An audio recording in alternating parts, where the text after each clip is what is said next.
ለኢትዮጵያ አትሌቲክስ አዲስ ክስተት ነው። አፈወርቅ መስፍን ይባላል። ኮከቡ ሰው አሁን አሸናፊነቱን አንድ ብሎ ጀምሯል። በዓለም የሩጫ መድረክ ታሪክ ሰርቷል። ይህ ሰው ማን ነው? በስፋት እንነግራቸዋለን። ስብዕናው ደስ ይላል ይሉታል የሚያውቁት ሁሉ። የቅን ልቦና ባለቤት ነው።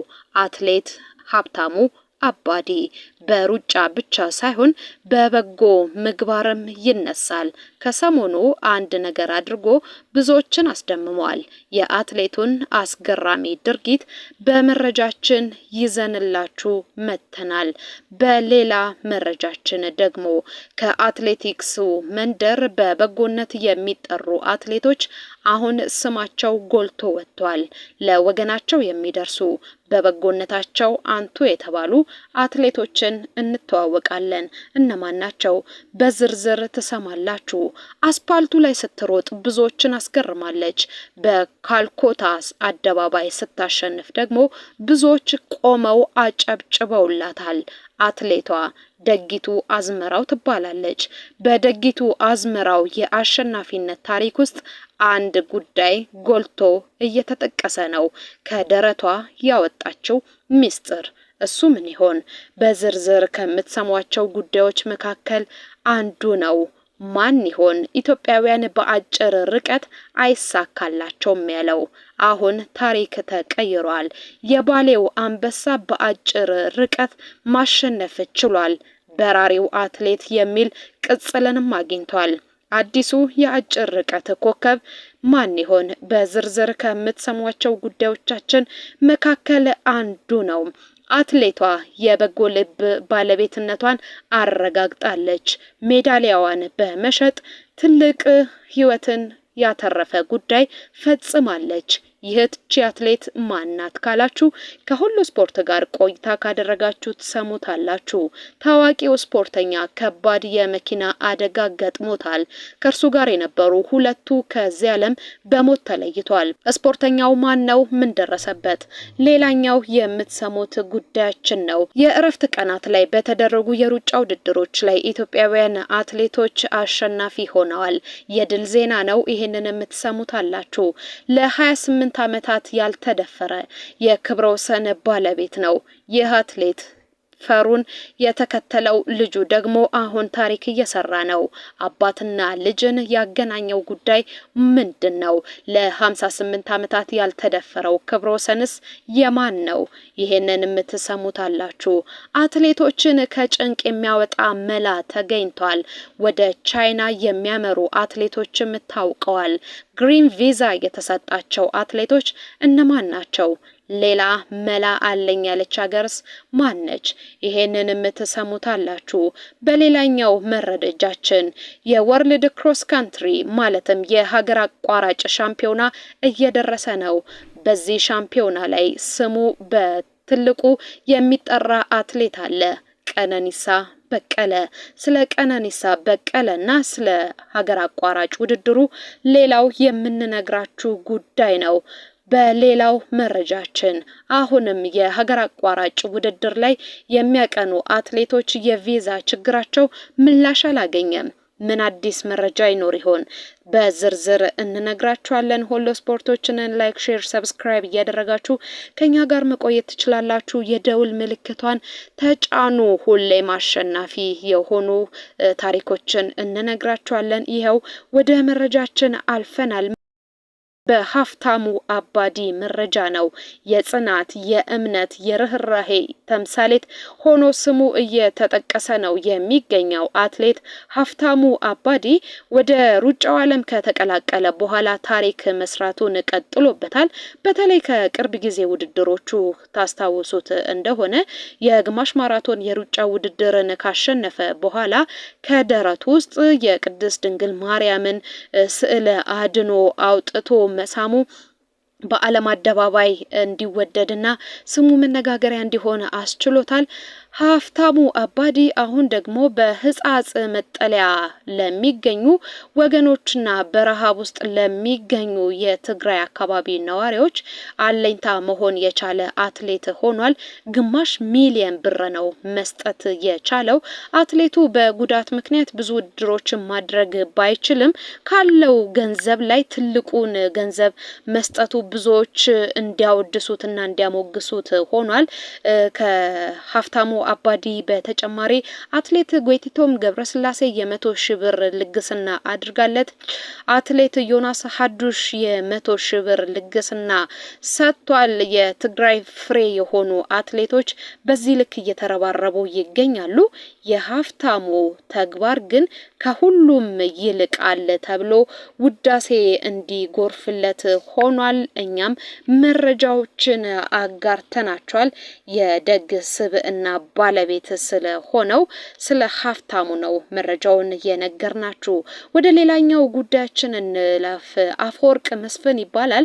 የ2025 የጓንዡ ማራቶን አሸናፊ ሆኗል። 33ኛ ዓመት እድሜ ላይ ነው የሚገኙት። በተለያየ ሀገራት ከ22 በላይ የማራቶን ውድድሮችን መሮጥ የቻለ አትሌት ነው። በቻይና ሲያሸንፍ ይህ ለሶስተኛ ጊዜ እንደሆነ ነው የተነገረው። አትሌቱ በዲሲፕሊኑ በዚያ ዓመት በሮጣው የሩጫ ውድድር የገባበት ሰዓት ብዙዎችን አስገርሟል። ጓንዡ ላይ በማራቶን ያገኘው ድል ደግሞ ብዙዎችን አስገርመዋል። አፈወርቅ መስፍን የማራቶንን ለመጨረስ የፈጀበት ሰዓት 2 ሰዓት ከ12 ደቂቃ ከ23 ሰከንድ ሆኖ ተቀምጧል። ከተከታዩ ከኬንያዊው በ1 ሰከንድ ብቻ በልጦ ነው ትንቅንቁን በበላይነት ያሸነፈው።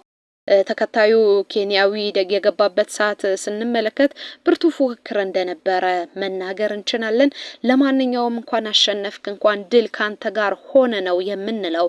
የአሸናፊነት ጉዳይን ካነሳን ወደ ዩናይትድ አረብ ኤምሬት እናገኛለን። ሉላ አባስ ነገሬ በአንደኝነት ውድድሩን አጠናቋል። የግማሽ ማራቶን የሩጫ ውድድር ነው። በዚህ ውድድር ላይ ሌሎች ኢትዮጵያውያን ተከታታይ ደረጃዎችን ይዘው አጠናቀዋል። ብርሃኑ ፈዬ በሶስተኝነት ውድድሩን አጠናቋል። ይሄም ጥሩ ውጤት ሆኖ ነው የተመዘገበው። በሴቶቹ ደግሞ በላይነሽ ኦላኒ በአንደኝነት ውድድሯን ስታጠናቀቅ፣ ህይወት ተክለወልድ ደግሞ በአንደኝነት ውድድሯን ከሀገሯ ልጅ በመከተል ሁለተኛ ሆና ውድድሯን ጨርሳለች። ሌሊሳ ጸጋ የተከታዮቹን ደረጃዎች በመያዝ ዓለምን ያስገረመ አረንጓዴው ጎርፍ የታከለበትን ውድድር ማድረግ ችለዋል፣ አሸንፈዋል። የአሸናፊነት መረጃዎቻችን ላይ እንመለስበታለን። አሁን ደግሞ እጅግ አስገራሚ ስለነበረው ውድድር እንንገራችሁ። አትሌት ደጊቱ አዝመራው በህንድ ካልኮታ የ25 ኪሎ ሜትር የሩጫ ውድድርን ሮጣ ያሸነፈችበት መንገድ አሁን ዳግም መነጋገሪያ ሆኗል። አስፓልቱን የረገጠችው በሩጫ ጫማ ብቻ አልነበረም። በደረቷ ደብቃ የያዘችው የኪዳነ ምህረት ስለ አድኖ እንድታሸንፍ ረድቷታል እየተባለ ነው። ጉዳዩ ዓለምን ጉድ ያሰኘ ነው። ደጊቱ በእያንዳንዱ እርምጃዋ ያንን አስፓልት ስትረግጥ እጅግ አስገራሚ ኃይልና በራስ መተማመን ስሜት ነበረ ሲሰማት የነበረው። ድሉ ተረጋግጦ መስመርቱን ስታልፍ ደግሞ በደረቷ የደበቀችውን ድንቅ ሚስጥር አውጥታ ለካሜራው ስታሳይ ነበረ። ይህ ከሆነ በኋላ ብዙዎች ይሄንን ጥያቄ እየጠየቁ ነው። በደረቷ የያዘችው ስዕል የአስፓልቱን መርገምት ሰብሯል ወይ ብለው የውጭ ሚዲያዎች ጭምር ሳይቀሩ እያወሩ ይገኛሉ። ሌላው ምንድነው እንዲህ አይነት በድፍረት የሰይጣንን አሰራር በእምነት የሚገጥም ትውልድ ማየት ምን አይነት ስሜት ይፈጥራል ብለው ኮሜንት የሚያረጉ ሁሉ እየተነጋገሩበት ይገኛሉ። የደጊቱ አዝመራው ስም አሁን ድጋሜ ከፍ ብሎ እየተጠራ ይገኛል። አሸናፊ ያደረጋት ይሄ ክብሯ፣ ይሄ ለሃይማኖቷ ያላት ቀናይነት ነው እየተባለ ነው። እናንተስ ምን ትላላችሁ? እስቲ ሀሳባችሁን ኮሜንት ላይ አስፍሩልን። ወደ ሌላኛው መረጃ እናልፋለን። በአጭር ርቀት የማይቻል ሆኗል። የማይደፈረው ተደፍሯል። የባሌው አንበሳ በሀጅማን ሰማይ ስር ታሪክ ሰርቷል። ኢትዮጵያውያን ባልተለመዱበት የሩጫ መስክና ፍጥነት ውድድሩን ያጠናቀቀው ኢትዮጵያዊ ብዙዎችን እያስገረመ ነው የሚገኘው። አለማየሁ አበራ ይባላል። 2.5 ኪሎ ሜትር የሩጫ ውድድርን በበላይነት ማጠናቀቅ ችሏል። የሚሰራበት ከሆነ በአጭር ርቀትም ሊሳካልን እንደሚችል አንዱ ማሳያ ሆኖ ቀርቧል። እንኳን ደስ አለ፣ እንኳን ደስ አለን ልንል እንወዳለን። አለማየሁ አበራ ታሪክ ነው እንግዲህ በዩናይትድ አረብ ኤምሬትስ ማሳካት የቻለው። ይሄ ድንቅ ነው ለኢትዮጵያ፣ ከድንቅም በላይ ድንቅ መሆኑን ያስመሰከረ ውድድርና ድል ነው የተገኘው በአለማየሁ አማካኝነት። ወደ ሌላኛው መረጃችን ስናልፍ ብዙዎች የማይገምቱት ነው። ራሷ አትሌት ነበረች፣ በአንድ ወቅት ለአሸናፊነት የበቃች ነች። ከዛ በኋላ ካንሰርን አሸንፋ ለድል የበቃች ነች። አትሌቷ ማሪያ ትባላለች። ማሪያ የሜዳሊያ እውነተኛ ዋጋው በቁም ሳጥን ውስጥ ማጎር ሳይሆን የሰው ሕይወትን ማዳን ነው ትላለች። ይህንን ክብሯን ለአንዲት ሕፃን ልጅ አሳልፋ በመስጠት አሁን ዓለም እያወደሳት ትገኛለች። ሕፃኗ ከካንሰር ጋር የምትታገል ነች። ለሕክምና የሚያስፈልጋትን ወጪ ባለማግኘቷ ምክንያት ከሞት አፋፍ ደርሳ ነበረ። ይህቺ ባለ ክብር ደግሞ ሜዳሊያዋን በመሸጧ ምክንያት ለሕክምና የሚያስፈልጋትን ሁሉ ማግኘት ትችላለች። ዓለም እችን ሴት እያወደሰ ነው። እናንተስ ምን ትላላችሁ? ክብር ከሰው ልጅ ህይወት ይበልጣል? እስቲ እንወያይበት፣ ሀሳባችሁን አስፍሩ። ወደ ሌላኛው ጉዳይ እናልፋለን። ለአመታት ያልተደፈረ ክብር ነው፣ ያውም ለ58 አመታት ያልተደፈረ የኢትዮጵያ ክብር ወሰን ነው። በኢትዮጵያ የሩጫ ታሪክ የትኛውም አትሌት ይሄን ያክል ክብሩን ይዞ መቆየት አልቻለም። 100 አለቃ ተገኝ በዛብህ ግን ይሄን ማድረግ ችሏል። ሀገሩን 3 ጊዜ በኦሎምፒክ መወከል ችሏል። በቶኪዮ የነበረው ተሳትፎ እጅግ ከፍ እንዳለ መረጃዎች ያሳያሉ። በ1964 በነበሩ 2 የኦሎምፒክ ጨዋታዎች ላይ በተለያየ ርቀት መሮጥ የቻለ ነው። 100 ሜትርን፣ 400 ሜትርን መጥቀስ ይቻላል። 100 አለቃ ተገኝ በዛብህ በ1964 በቶኪዮ ኦሎምፒክ ሀገሩን የወከለባቸው ርቀቶች 200 ሜትር፣ 400 ሜትር እና የቡድን የሩጫ ውድድር እንደሆነ ይታወቃል። በዚህም 6ኛ ደረጃን ይዞ ያጠናቀቀበት ውጤቱ ከፍ ያለ ነው። መሮጥ ብቻ አይደለም፣ ባለ ክብረ ወሰን መሆን የቻለ አትሌት ነው። በ1972 በተደረገ የሙኒሊክ ኦሎምፒክ በ400 ሜትር ተሳትፎ እስከ ግማሽ ፍጻሜ መድረስ የቻለ ነው። አትሌቱ 3 ኦሎምፒኮች ላይ ከተሳተፈ በኋላ አሁን በአሰልጣኝነት እያገለገለ ነው የሚገኘው። ይህ ታላቅ ሰው ኃይሉ ተገኝ የሚባል ልጅ እንዳለውም ይታወቃል። ኢትዮጵያ በርቀቱ ያስመዘገበቻቸውን የምንጊዜም ፈጣን ሰዓቶች ማምጣት የቻለ አትሌት ነው። በ1964 የተደረጉ 3ቱንም ውድድሮች ላይ ምርጥ የሚባሉ ሰዓቶችን ማስመዝገብ ችሏል። ይህ ደግሞ ለ57 ዓመታት ተይዞ የቆየ ሪከርድ ሆኗል። አሁን ባለንበት ጊዜ ያስመዘገባቸው ሰዓቶች በዓለም 789ኛ ደረጃ ላይ እንዲገኝ አስችሎታል። ኢትዮጵያ ግን የማይቀመስ የማይነካ አትሌት ሆኗል። ልጁም በዚህ ዘርፍ ላይ ፈርቀዳጅ አትሌት እንደሚሆን እየተገመተ ነው የሚገኘው። ሀገር አቋራጭ ውድድር ለመካሄድ ከ12 ቀናት በታች ብቻ ነው የሚቀሩት። በዚህ ውድድር ላይ ከነገሱ አትሌቶች መካከል 4 የምስራቅ አፍሪካ አትሌቶች አሉ። ከነዛ መካከል ቀነኒሳ በቀለ የቁንጮ ደረጃ ላይ ነው የሚገኘው። የማይሞከር የሚባሉ ውድድሮችን በማሸነፍ ተጽዕኖ ፈጣሪ መሆን ችሏል። ዘንድሮ የሚካሄደው የሩጫ ውድድር ላይ አሁን ኢትዮጵያውያን አትሌቶች በቪዛ ጉዳይ አጣብቂኝ ውስጥ መግባታቸው ይታወቃል። ያም ሆኖ ግን የቪዛው ችግር ባይፈታላቸው አመራሮች ሱሉልታ ድረስ እየሄዱ እያበረታቷቸው ነው የሚገኙት። ጥሩ ተስፋ ይገኝበታል ተብሎ ይጠበቃል። በዚህ ውድድር ላይ የወርቅ ሜዳሊያዎችን እንጠብቃለን። ሌላው ከቪዛ ጋር ተያይዞ የሚነሳው ጉዳይ ጥሩ የሚባለው የቻይና ኤምባሲ ለአትሌቶች የሰጠው የግሪን ቪዛ ጉዳይ ነው። ችግር የነበረባቸው ነገር ሁሉ ይቀረፋል ተብሎ ተስፋ ተጥሎበታል።